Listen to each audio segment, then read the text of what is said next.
That's what I said, Henry. I said, this is not right. How dare you accuse my husband of such a thing? Against nature. And I sent them on their way, Henry. I showed them the door. I could not have been more indignant. And when they were gone and I was alone, it felt to me as if the world had been turned upside down.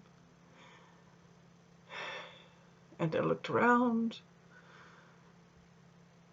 and saw just how dirty our room was. Filthy, in fact. In the corners and on the windowsills and the ceilings. Layers of dust and dirt and grime and dead insects. Years of neglect, Henry. How did we let it come to this? And so I began to clean it. A bucket of hot water and soap suds. I washed the walls, ceilings, even the light fittings were scrubbed. I washed the door handles and the light switches and the dark corners behind the furniture.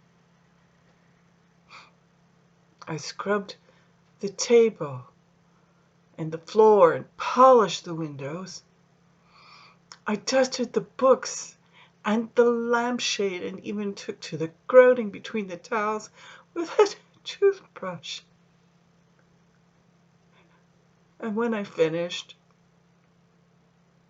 I looked around and it looked exactly the same. So I found an old tin of leftover paint in the cupboard. And as the tanks rolled into Prague, I painted. And I painted. And I painted.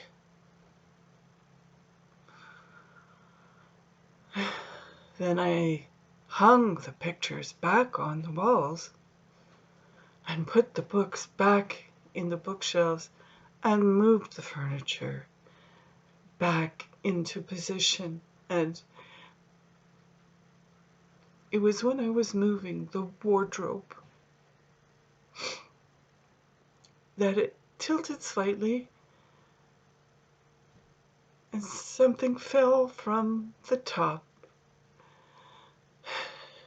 and landed at my feet. A leather satchel,